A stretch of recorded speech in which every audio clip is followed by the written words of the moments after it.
వెంకటేశ్వరరావు గారు ఒక నిమిషం అండి. పవన్ గారు చెప్పండి. మొత్తానికి టీడీపీ అలాగే జనసేన పొత్తులతో ఎన్నికలకు వెళ్తున్నదని చెప్పేసి చెప్తున్నారు. మొత్తానికి ఎలా ఉంటుంది అనుకుంటున్నారు మీరు? సార్, ప్యానెల్లో ఉన్న అందరికీ కూడా ముందుగా నమస్కారాలు తెలియజేసుకుంటున్నానండి. అదేవిధంగా రాజ్ ఛానల్ చైర్మన్ గారికి, సురేష్ గారికి కూడా ప్రత్యేకంగా నమస్కారాలు తెలియజేసుకుంటున్నాను. ఏదైతే రాష్ట్రంలో నెలకొన్న పరిస్థితుల దృష్ట్యా పవన్ కళ్యాణ్ గారు ఒక మంచి నిర్ణయం తీసుకున్నారని చెప్పేసి మేము కూడా భావిస్తున్నాము.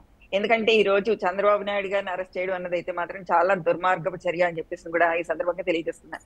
ఎందుకంటే గతంలో మనం చూసుకున్నాం, ఏదైతే పాదయాత్ర చేసేటప్పుడు జగన్మోహన్ రెడ్డి గారికి ఎక్కడైనా తెలుగుదేశం పార్టీ నుండి ఎటువంటి థ్రెట్ అనే ఎప్పుడైనా వచ్చిందా అని చెప్పేసి కూడా మేము అడుగుతున్నాం. ఈ రోజు లోకేష్ గారు పాదయాత్ర చేస్తుంటే ఎన్ని రకాల థ్రెట్లు మనం చూసామండి.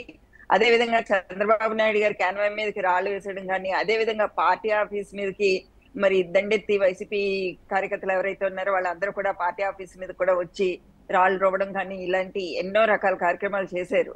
ఈ రోజు పాదయాత్ర ద్వారా ప్రజల్లోకి వెళ్తున్న లోకేష్ గారు కానీ, అదే విధంగా చంద్రబాబు నాయుడు గారిని కానీ చూసి వైసీపీ ప్రభుత్వానికి అయితే మాత్రం, ముఖ్యంగా ప్రభుత్వం గురించే మాట్లాడుతున్నానండి. ఎందుకంటే హెల్దీ వాతావరణంలో మనం మాట్లాడుకోవాలి. ఎందుకంటే వాస్తవాలు ప్రజలందరూ కూడా గమనిస్తున్నారు. అదే విధంగా మనం కూడా మాట్లాడుకుంటే మంచిది. వ్యక్తిగతంగా వెళ్లకుండానే నేను మాట్లాడుతున్నానండి. ప్రభుత్వ తీరునైతే మాత్రం ప్రజలైతే మాత్రం ప్రభుత్వ తీరు పట్ల అసంతృప్తితో ఉన్నారు.